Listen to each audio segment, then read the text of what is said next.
How to back up WhatsApp on iPhone 16 to Google Drive. In today's video, I'll show you a simple step-by-step method to back up your WhatsApp chats from an iPhone to Google Drive. This is the most effective way to save your chats or transfer them securely.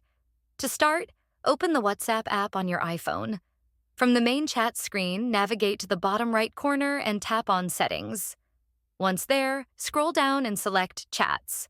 Then tap on Export Chat. Keep in mind that WhatsApp doesn't allow you to back up all your chats at once, so you'll need to repeat this process for each chat you want to save. Select the chat you want to export, and when prompted, choose whether to include media files like photos and videos.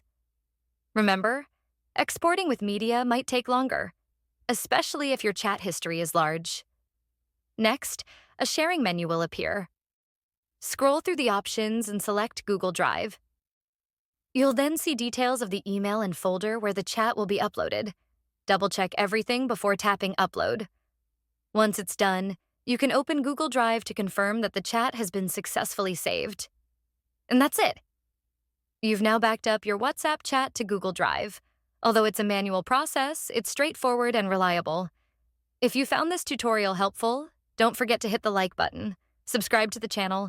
Thanks for watching.